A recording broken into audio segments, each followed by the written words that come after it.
Hello, everyone. Thanks for joining this webinar on safeguarding and child protection. I think probably some of you already heard us chatting, so I think don't need a lot of introduction.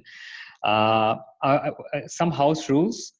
This is not on a webinar format. We are running it on a meeting format so that people could open up the videos and mic and ask questions instead of making it a one-to-many kind of a webinar. So having said that, at least until we get through a time for you guys to ask questions, we would like you to mute your phone and just not to distract with too many videos. I think for now, it'd be good if it's just myself, Suzanne, Radhika, Dr. Howard, and Susan who show our faces. But after that, we'll let you guys open up and bring us into your room and show us your house as well. No problem with that. So just to introduce, so my name is Kanan. I'm the CEO and co-founder of Avvanz. We are a employee lifecycle management company. I'll introduce the other members I have in my star panel. And in this is our part 3 of our webinar in a safeguarding and child protection series. The earlier two, in fact, the second one, Suzanne was our key speaker. And this time we have more people in the panel and we have people from different parts of the world. So I think to the rest of you, I would say, good morning, good afternoon. All right. I think maybe the ones in Australia, probably already at the bar, but anyway, good evening to you as well. And the topic we're going to talk about, again, amidst COVID-19, we want to talk about how to strengthen safeguarding and child protection, right?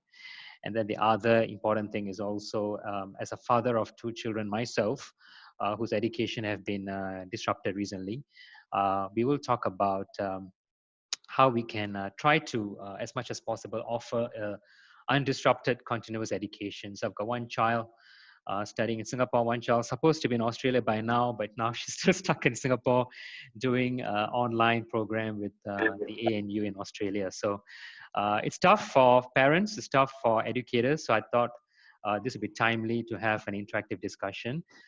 We did see a lot of questions already posed to us in your when you responded to be part of this webinar.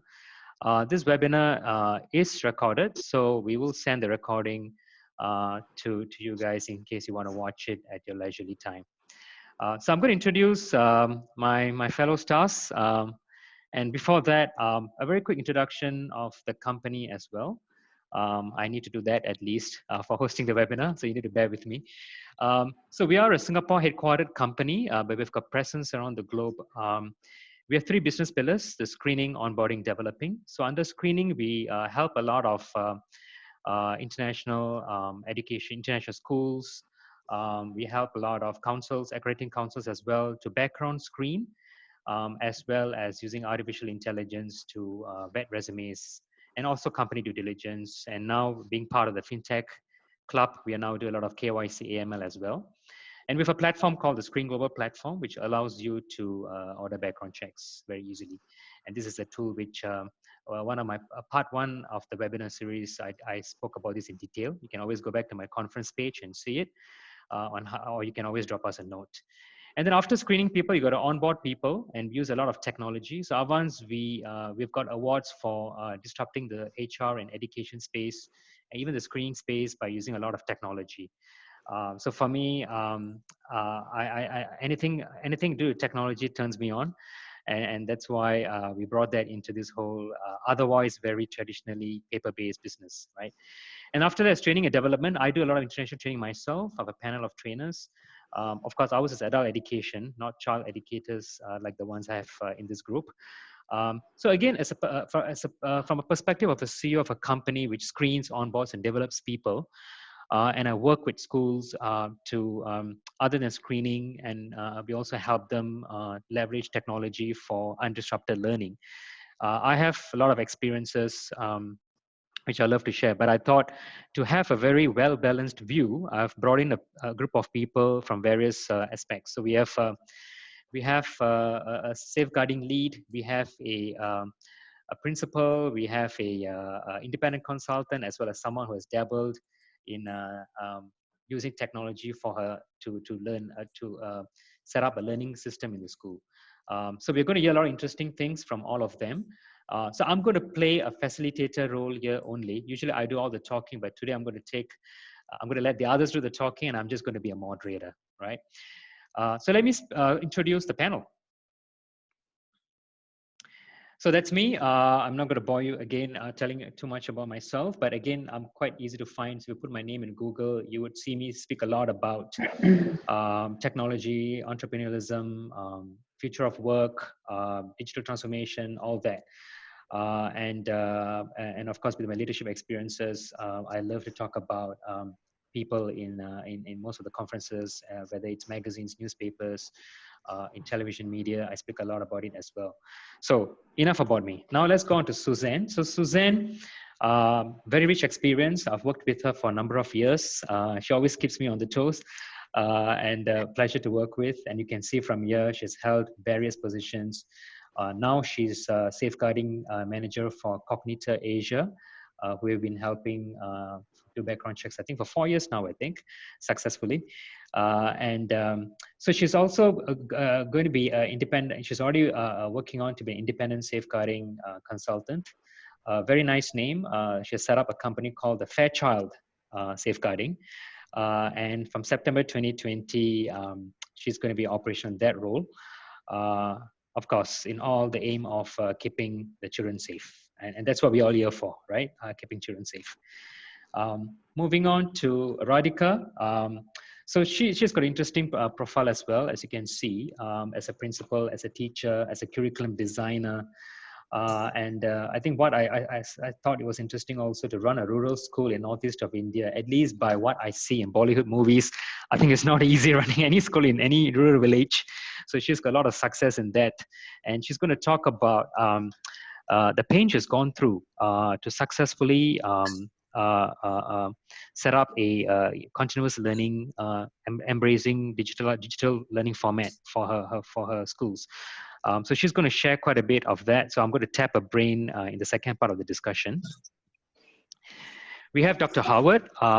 So he's a principal and is based out of Mumbai. Lots of working experiences. He's also a teacher and two tough subjects, biology and sciences. So those have science doubts, got to use this forum to clarify with him. But he definitely looks like a strict guy, and but I'm sure he will be able to help you bear the perspective of principal. So from that perspective, how do you see safeguarding child protection as well as online learning, right? So and how do you even mitigate risks in online learning as well? By the way, as we speak, those who are not in one of the panelists, please mute your phones. We will give you a chance to ask questions, all right? And then moving on, we have Susan Erickson. So she's a head teacher, used to be head teacher in UK and several international schools, very widely traveled. I think she just took us a quick tour in the house, and you can see all the stuff she's collected across all her travels. And she's very focused on delivering safeguarding training, and especially leadership training and inspections and all that as well. So she's going to give that side of the perspective. So very interesting, diverse panel of speakers I've got. And so now let's get into action. I'm going to be so I'm going to be a bit of a pilot here. So I'm going to make sure I'm going to manage the questions. At the same time, I'm going to manage the questions you guys are putting up on your chat button. And at the same time, I'm going to silence those sitting in houses with noisy dogs and loud kids. Right? Okay. So now, first part of the discussion, we are going to talk about more of safeguarding and child protection. And then second part, we're going to talk about the continuous learning. Both are very passionate topics for me. So now, the first question I've got here is, what is safeguarding and child protection? And what are the key aspects of it you think are relevant and imperative in today's crisis period especially? So maybe I would like to hear this from Suzanne, our safeguarding manager. Suzanne? Good morning, from the UK. When we talk about safeguarding and child protection, particularly when we are speaking to colleagues from around the world, it can mean different things in different places. It doesn't often translate well into some of our host country languages. For me, it's about placing children at the center of what we do in terms of our decision making. And one of the things that we know is vital is the relationship in schools with children. It's very much a key focus around having a trusted or a number of trusted adults in the school so children can be comfortable and confident when they seek help in managing the challenges or concerns that they have on a day-to-day basis. COVID-19, for the majority of our schools who operate a Northern Hemisphere curriculum timetable, meant that children were well established in their school year. They had great relationships developed with their teachers already. And for those in the Southern Hemispheres, that wasn't really the case. And so one of the key concerns was, how do we ensure that children still have the same access to adults and support from an emotional wellness point of view and from a safeguarding point of view when they are working from home? But we know we saw a massive increase in things like domestic violence worldwide, which obviously is an adverse childhood experience for children and is very detrimental, particularly when there's no escape. The opposite happened with our reporting on statistics in safeguarding, in that they dropped. And so we saw less children coming forward or being given the opportunity to come forward. And so for schools, where for children, for many children, it's their safe space, they were without access. Yeah. And when they did have access, it was often in family homes where there were adults around or other children around, and therefore there wasn't the same opportunities to reach out. From a staff perspective, then we add in the complexity of whether you then have one-to-one conversations with children online, because then you have to take into all the considerations around how do you keep adults safe online and how do you keep children safe online. So it added for us new dimensions, it added new challenges, and it asked us to really consider how we share and how we distribute the message to children, particularly the very young children, and to families. Okay. Susan, do you have something to add? No, I was agreeing. You can see me nodding because Suzanne is dead right. You know, how can a child disclose that they're being abused if the abuser is in the room or controlling the internet? It's a very, very difficult element. Yeah, yeah. And Suzanne made a very good point there about, remember, we do have to keep our staff and adults safe as well when they're talking to children. Absolutely. Thanks for that. By the way, for the benefit of all the participants, I'm putting up the questions on the chat button. I took off the share screen so that you can see the speakers a bit bigger on your screen. So the questions are appearing on the chat button, just for your benefit. All right, the next one I want to talk about is, and this I'm going to ask Dr. Howard first. What is the level of understanding of safeguarding and child protection in your part of the world, at least where your school is based, out of Mumbai? Okay, yeah, well, you've got two people here, so it'll be interesting to see if we say the same thing. And I think I have quite conflicting information about this. Firstly, if I go to if this is an issue which is discussed in one of our sort of principal meetings, there seems to be quite a high level of understanding. Generally speaking, you know, when we've talked about safeguarding, there's an awareness that we need to do more, but you know, you feel that you're talking with professionals with a similar understanding. From the purposes of interviewing local staff, I have yet to meet one who has been able to answer a safeguarding question adequately within a interview. So I mean, we will always have safeguarding questions as part of our interview process, basically simple ones that I would expect most people to be able to answer, and they come with almost no perspective, almost no idea that, for instance, a child might in their career disclose something traumatic to them. And so obviously, I mean, you know, it very much raises our awareness of the training that we need to do. I also think that there are all sorts of issues that we have. What would we do if we had a disclosure? There are obviously legal frameworks in India which recognize the protection of the child, but if you were to take a child to the police, I do not like to think what the outcome might be. And so, you know, in terms of my formative experience as a teacher was in Salford. We knew we could turn to Salford social services anytime we needed to. As an international teacher, and I'm sure all of you recognize this, it's something which is just not there really. So yeah, I think we're very much in a learning place, and I think there's a lot of work to be done. Yeah. Radhika, you agree with that because you used to be with schools as, I mean, your capacity in schools. Do you think your ideas are in line with what Dr. Howard is saying? Yes, I think I definitely agree with Howard. I think we're in a learning place when we work with our teams and we look at the pre-service education and how they prepare even school counselors and people who are specialized in that area.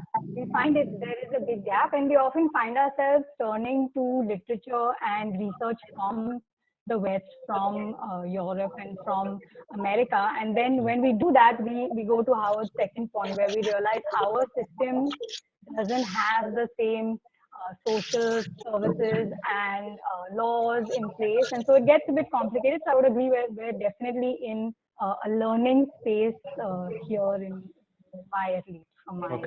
Okay. And at this time, somebody called Brian has asked this question. The question is, may I ask, how should elementary schools teach students about child protection? So, I mean, how and who is best to teach students about inappropriate behaviors? How do we teach children now to know if they're being even abused? And I think Susan should answer this because both of us had the same question in a Vietnam seminar we talked about. So I think I'd like you to take this question first.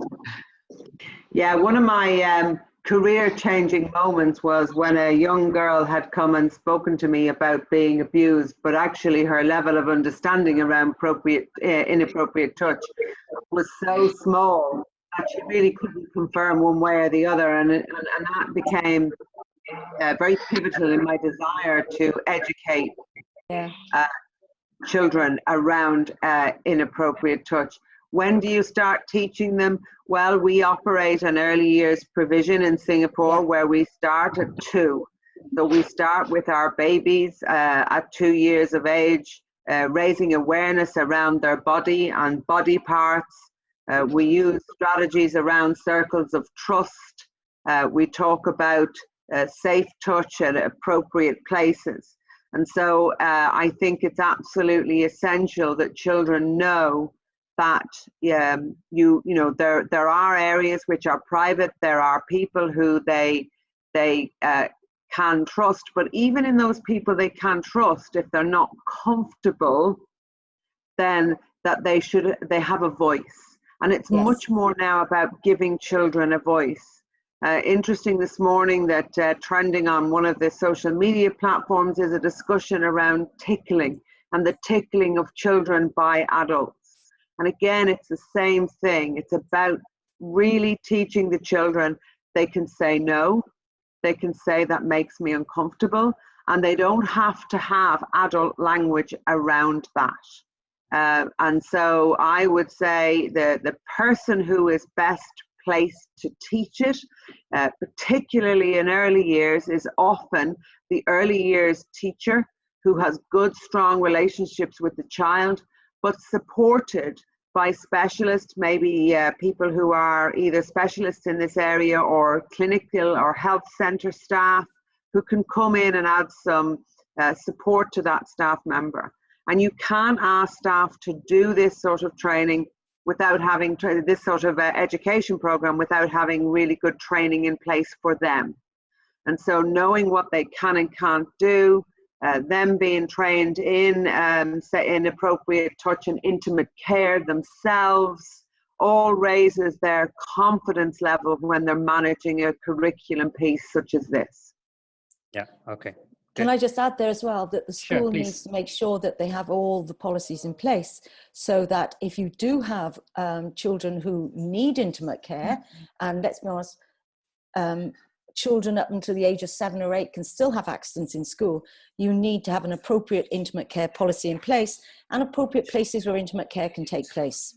So I recently inspected a school, and where they were actually changing the baby's nappies, there was a video camera, and it wasn't directed onto the children. It had just there have been no thought that, you know, if you are undertaking intimate care, it has to be in a safe place for the teachers, but also for the child as well. And of course, Suzanne, I'm sure you can remember that horrendous case in the UK with a nursery nurse who was actually filming the children being changed. Yeah, Vanessa George, the lovely Vanessa George. Who's back out in the community now. Correct. But we won't go there. Okay. All right. I think at this time it's also good to talk about, I mean, from a perspective of a child, I hope, Brian, you did answer your question. You had a few parts to it, but I think essentially you're talking about how a child needs to be aware. So I hope that the answers satiate your question. The other area, one of the key areas in safeguarding and child protection have many areas, many perspectives, right? But one of the key areas is safer recruitment.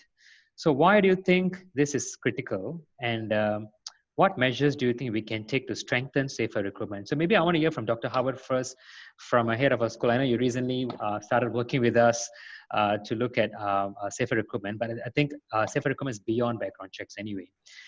So what do you think, why do you think this is critical, and what have you guys done to strengthen safer recruitment for your school?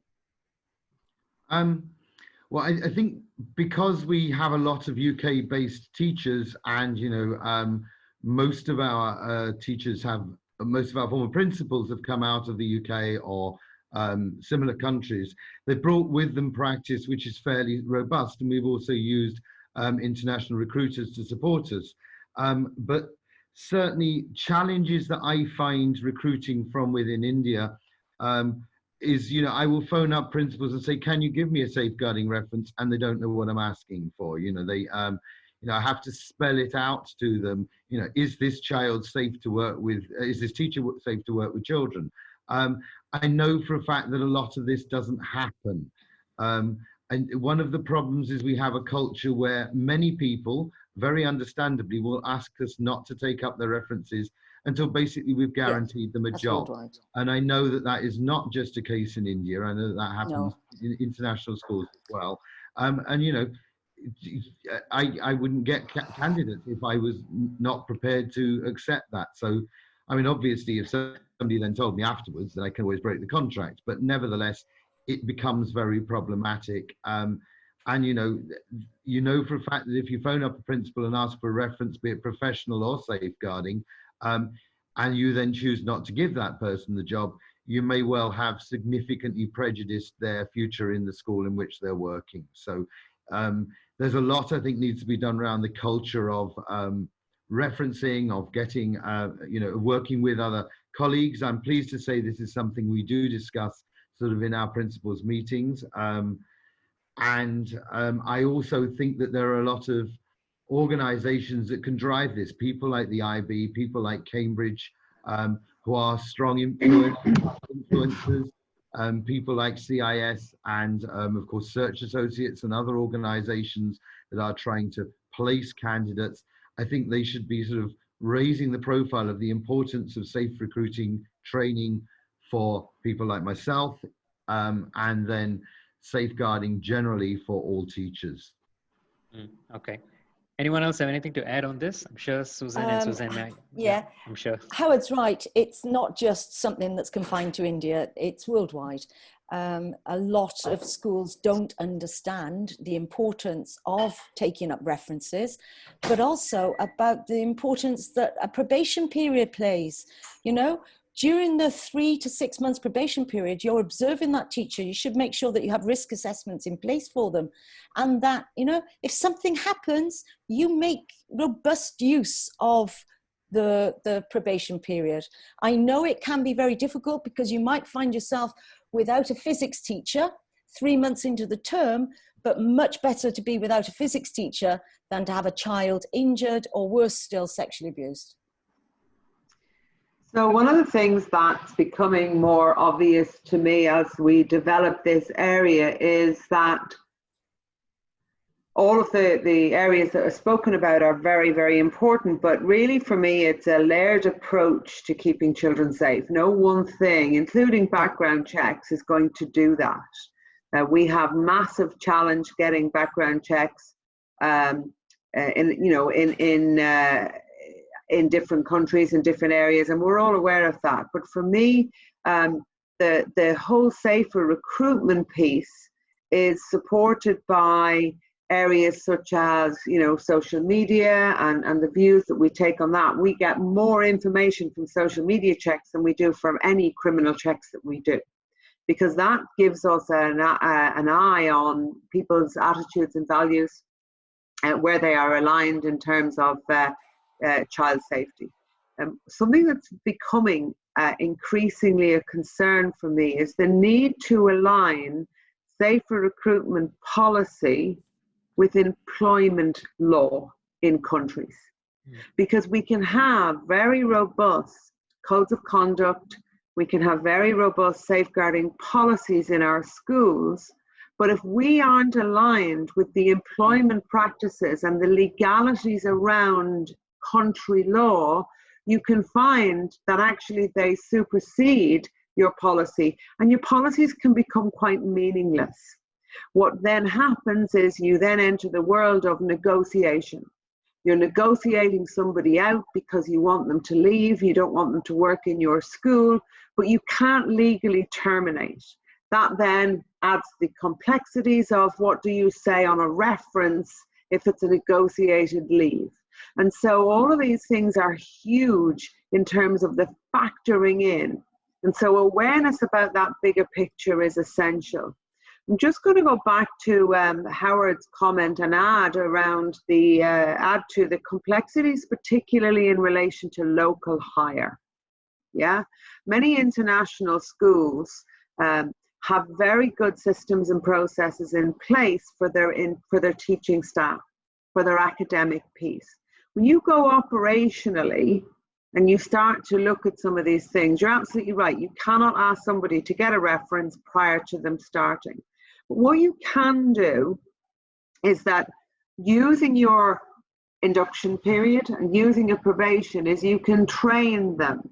You can give them the information and knowledge and understanding around reporting to support, and then you are using those probationary times to actually make sure that you can backtrack on some of those gaps.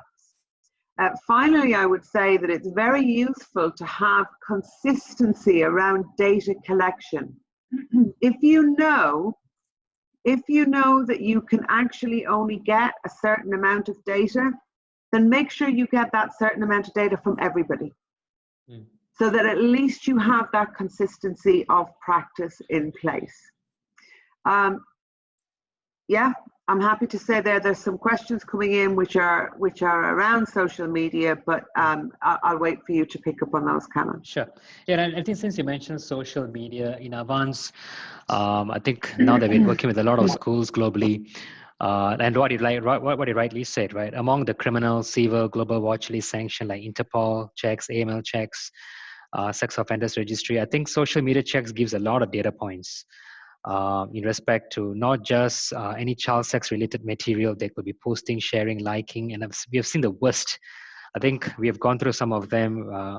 Some of them can be very graphic, and educators even could be talking about it very publicly on a social media, and can be very disturbing content as well. And then in terms of radicalism, in terms of violence at workplace, vulgarity is always a big problem on Twitter. We've caught a lot of that. So I think social media does give a lot of insights, but sometimes it also gives them data points to sort of a self-awareness on social media, what they're saying, and hopefully they correct them. So that these don't come up in the parents' eyes. I think if I'm a parent and if I see my child's teacher, being very vulgar and talking about disturbing content on social media, I'll be very concerned as a father, right? And I think since we're talking about social media, Bronwyn Co also brought up another point.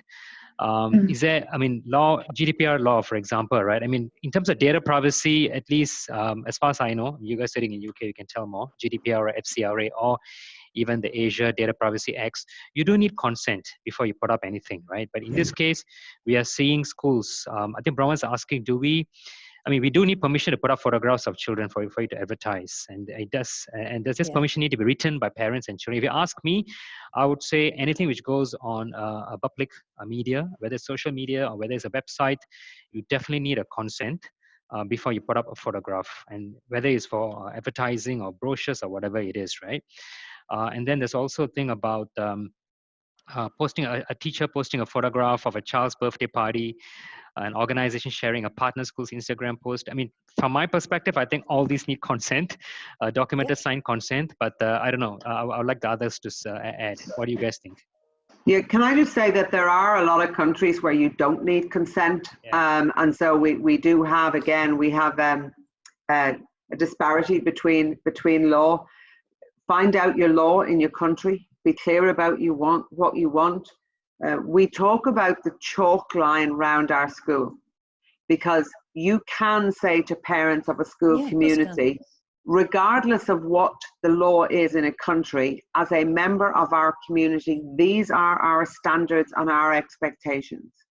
You should have consent from adults. You are interesting to raise the question around consent from children. I certainly would say that by the time children are sort of 14, you can ask for children's consent, but they can do that as part of an acceptable use policy that they sign as part of their use of technology in school. What we do in Cognita, we do ask teachers to actively promote the learning of children, but we have very strict guidance given to all our staff about what is and what isn't allowed to be on place. I am quite happy for adults to demonstrate learning, but I am not happy for them to promote the self-promotion of themselves and their children because it looks good. So it is very much about being clear what you can and can't do as an adult in the school, but also as a parent. And so feel free to say to parents, yes, you can put up about the school end of year concert. No, you can't come in on a Wednesday afternoon and take pictures in the class and put it up. The final thing I would say is that you should never be able to identify a child by full name, year group, or grade level and school. That data together places children at risk. And so when you do put something up, always anonymize so that you are actually celebrating what's happening rather than the child. Great. And that, sorry, schools should have really tight policies and procedures and all of these things. And when you do your onboarding and you have your new teachers in school, this is when you share it, but not just with the teachers, but with the new parents as well. And from the very first moment that a parent goes on your website, they should see that you are committed to this and these are your procedures. And if they wish to join your school and your community, like Suzanne said, if they want to step within your chalk line, these are what you expect, these things. Yeah. So Bronwyn, yes, consent needs to be written, but I always suggest an opt-out clause rather than an opt-in clause. Yeah. Good point, Suzanne, because sometimes you can't get people to respond. And I always did an opt-out. Yeah. Okay, good. Next question. So Dr. Howard, you recently implemented a comprehensive background screening for your school. How do you think this can help to ensure safeguarding and child protection from what you see? I think it's part of a bigger package. I think there's a lot of things that need to be done. There's no reason to suppose a school would necessarily know about a criminal background of somebody. It's another way of getting information. It's by no means covers everything, but it's a good practice. And so, it's just one of a number of things which we're doing to try and improve safeguarding within our school, really. And I do think it's the potential for it to bring up something which we didn't know about or couldn't have found out about is there, definitely.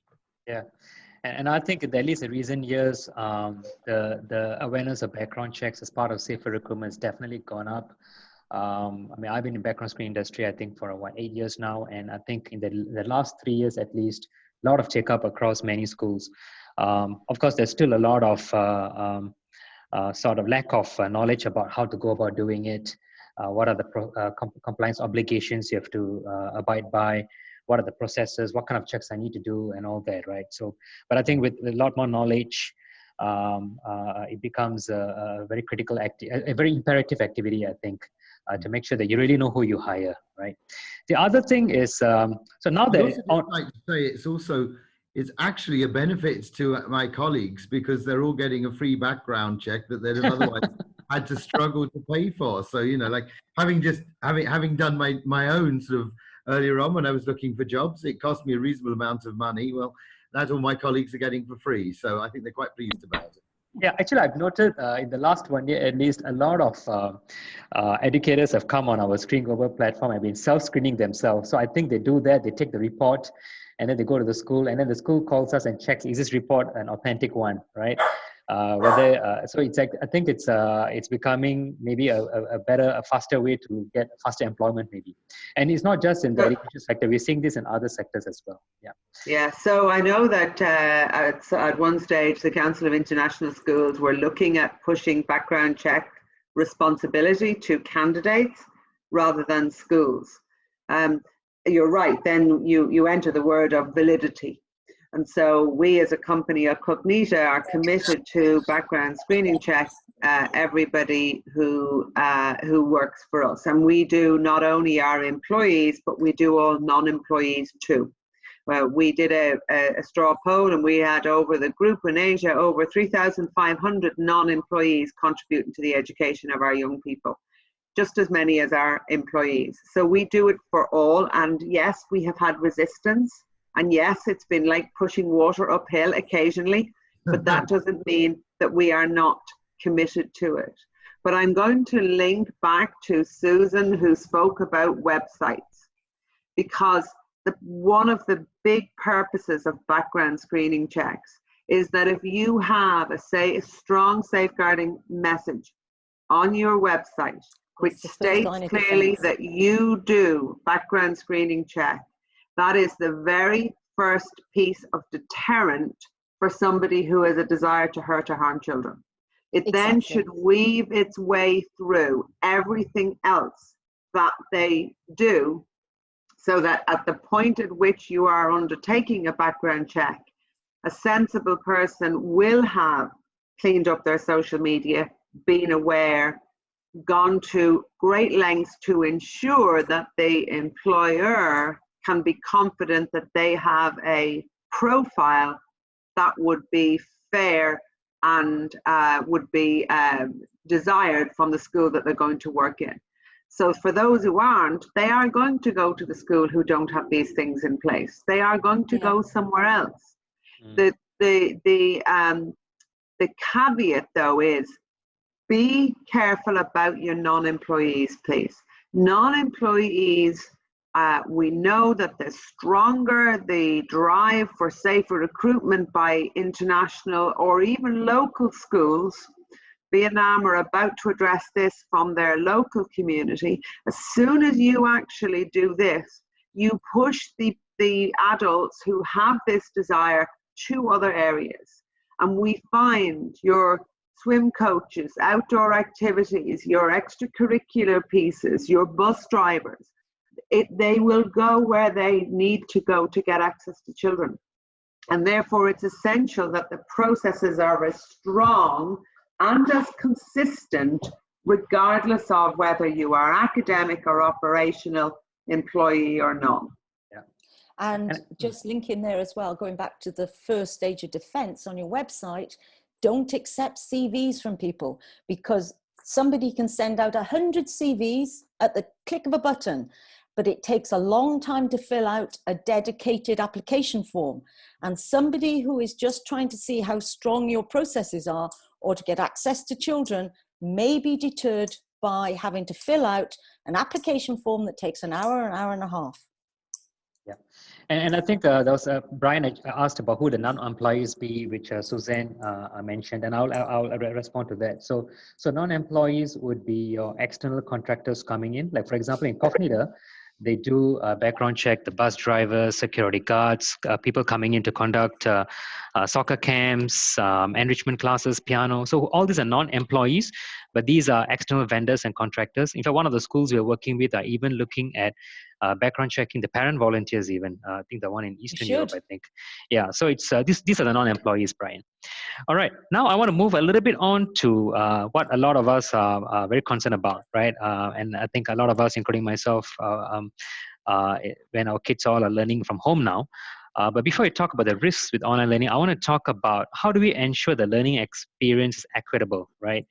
So I think I want Radhika to talk about it because you have actually successfully embraced technology for this, right? So how did you ensure the learning experience is equitable? Were there any challenges that you had faced to address as you transition to online learning during lockdown? And I think India's lockdown, I know South is going lockdown again, I think. And a lot of countries are coming back, Melbourne coming back, Singapore's still on phase 2, and it's just not pleasant. So what kind of challenges did you have? Maybe can you talk us through, Radhika? Sure. Just for the panelists, I will give everybody just a little bit of context because I've understood from our chats earlier that our context is a bit different maybe from where everyone else is. In Mumbai, we went overnight into lockdown in March. That was at the start of our school year. And our school is a school of 2,000 plus students. We are an affordable private school, and so our annual fees at the school are under $1,500 US. And we have a very diverse sort of student body. And I think equity was the first sort of challenge that came to our mind. Because in this situation where students are now suddenly learning from home, there is a risk of the inequity being magnified, right? We don't have as much, say, control over the resources that students have access to. We don't have control over the learning environment at home or, other kinds of supports like routines and things like that.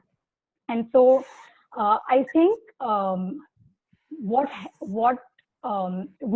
I think what we were fortunate to do early on was recognize that we had to very thoughtfully design for an equitable learning experience for our students.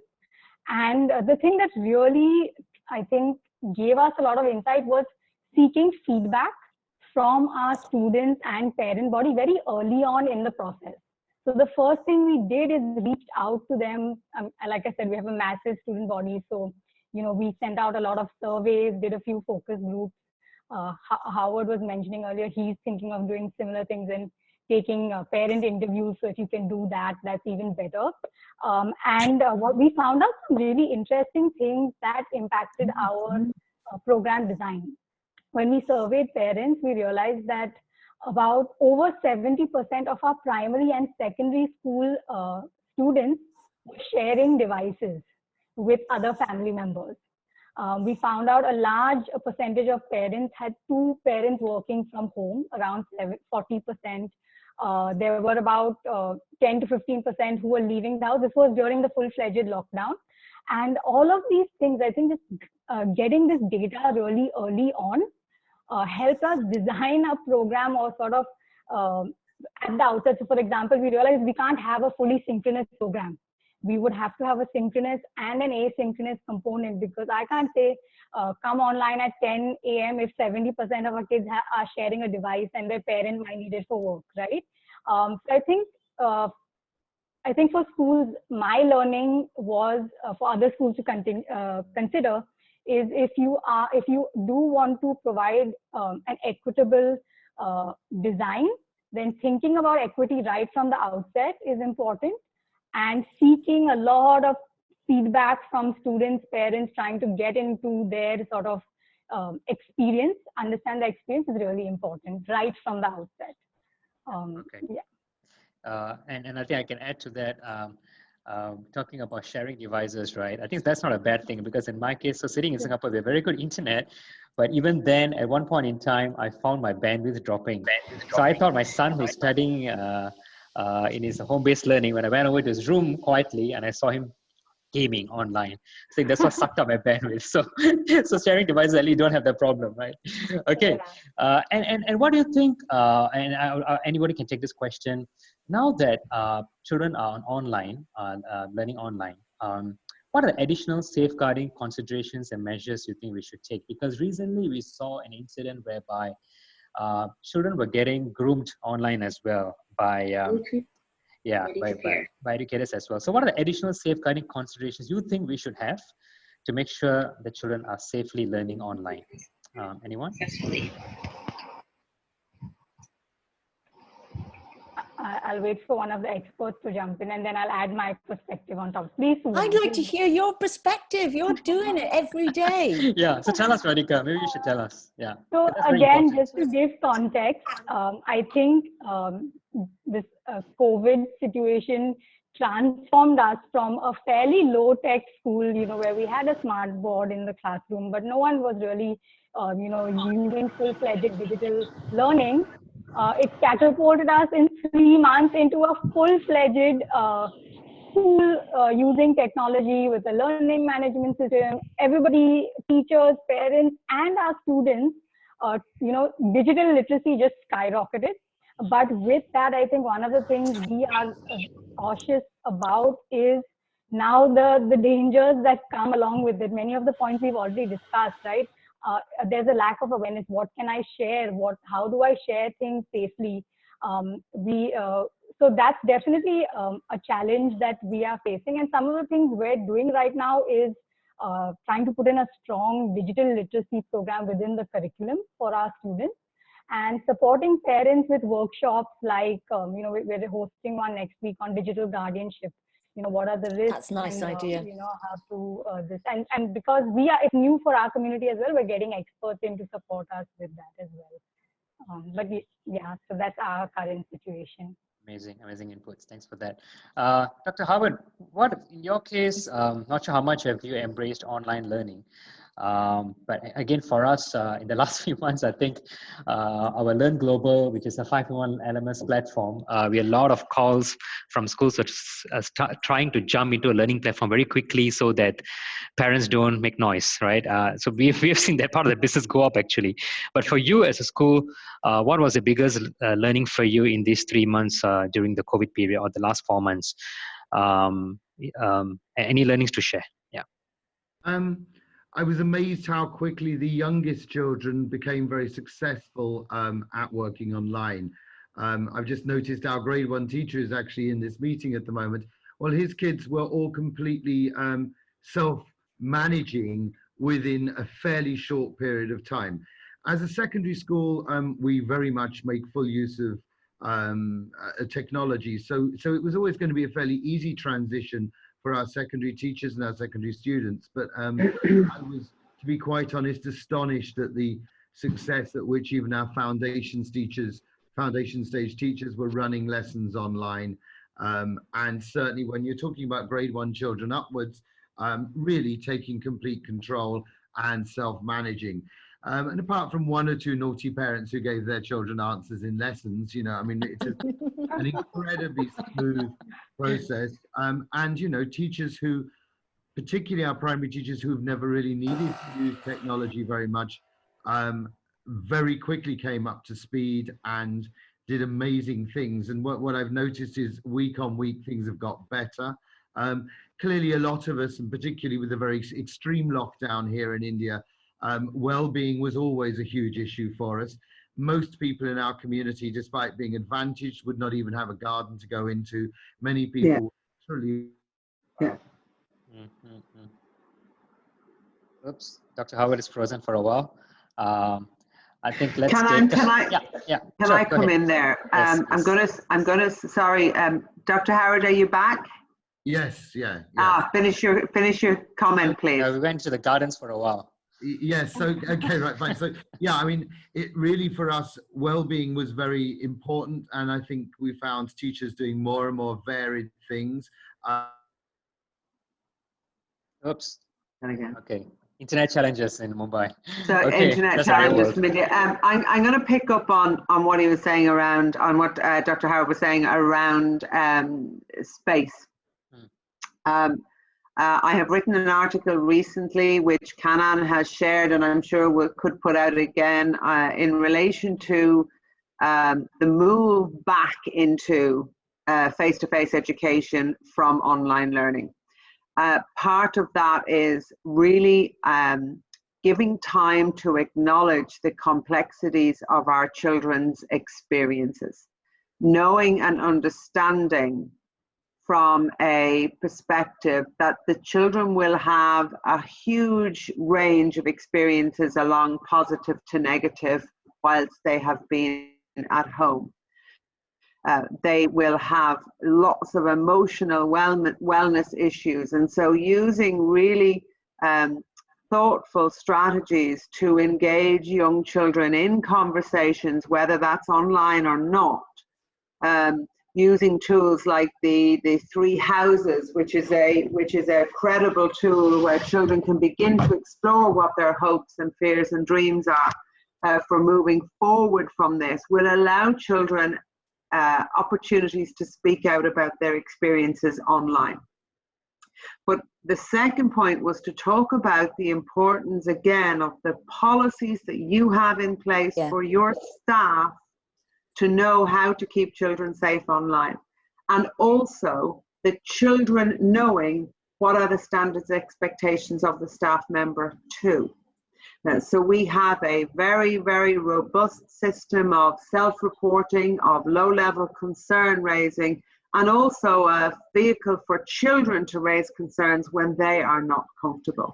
We had lots of discussion in relation to recording lessons, yes or no. Yeah, we recorded some lessons at times, but again, you need to know what your country legislation says on this, because there are some countries which say you can't do it, some countries which say you can.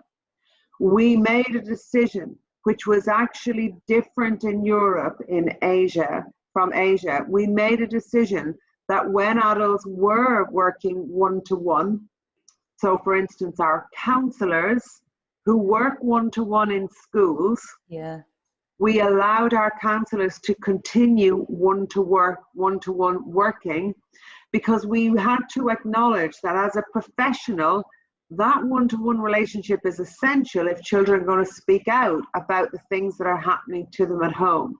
And so whilst one-to-one online can have some element of risk, with a risk mitigation piece in place, you are able to allow those one-to-one things to take place in a safe way, with the counsellor then sharing updates and also feedback reached out from the children so that they can feedback what their experience in those one-to-one sessions is like. All of those things together collectively work to keep children safer online. We cannot make children online safe 100%. We just can't. But what we have to know is that the children can recognize when they are feeling unsafe or they are seeing something unsafe, know to shut the computer down, and then know to tell an adult about it. If I can pick up on what Suzanne is saying there, it all goes back to making sure that you are really speaking to children and putting in place a cohesive education program so that children know, as Suzanne so rightly said, what is appropriate, what isn't appropriate, and are empowered enough to close the laptop and tell somebody. And it all goes back to your really secure personal social education program within your school. Yeah, thanks for that. And I've also attached 2 articles, one on mitigating risk on online learning.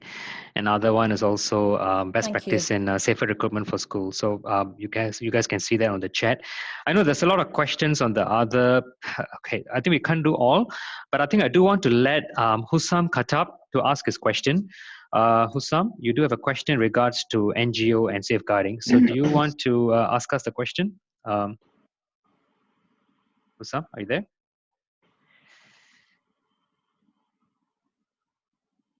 Hussam Khattab? Okay, so maybe we lost him. Okay, are you there? He was there earlier. Yeah, okay, never mind. So we do, I know we can't cover all the, Are we going to pick up on, can the questions be picked up on and people can ask questions later? Is there going to be a question forum? So we have collected some questions. There's another 10 of them, 12 of them we could not discuss. So what we will do is we will send them to Sir. you, and we'll put them on a page for you guys to answer, and so that they would be able to view that.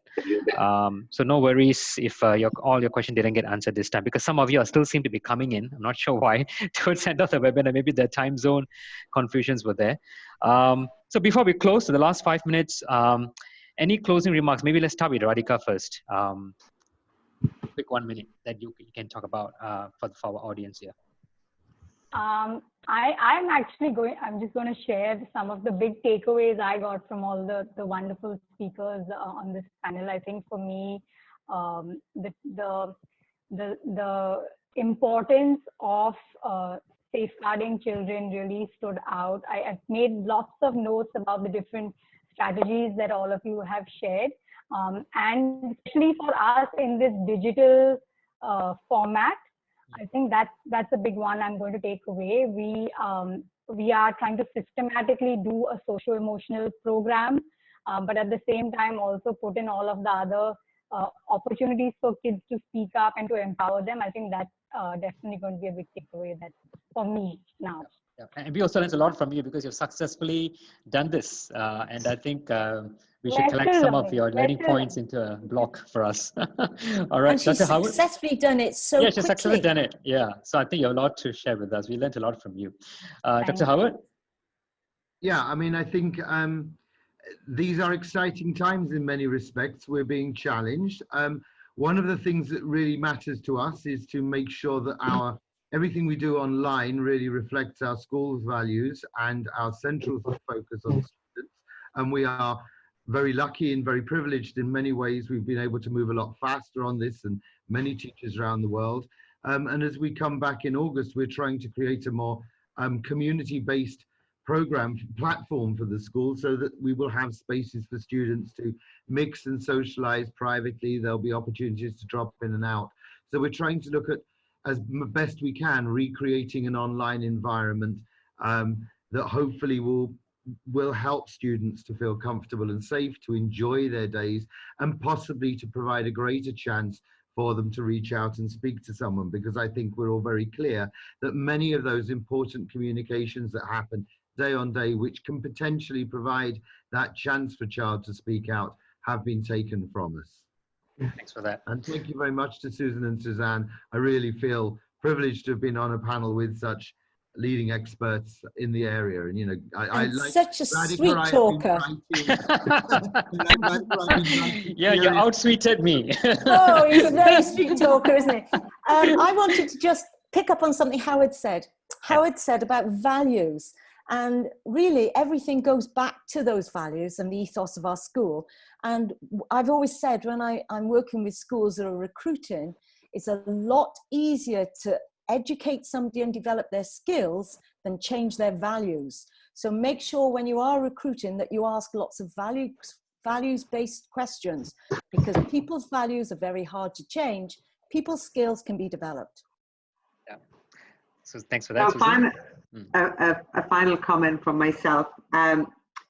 When we went online and everybody was saying, "Oh, what do we do? What do we do?" It was about doing what we always do, which is adhering to our policies and our procedures in school. We just happened to take it to a technological platform.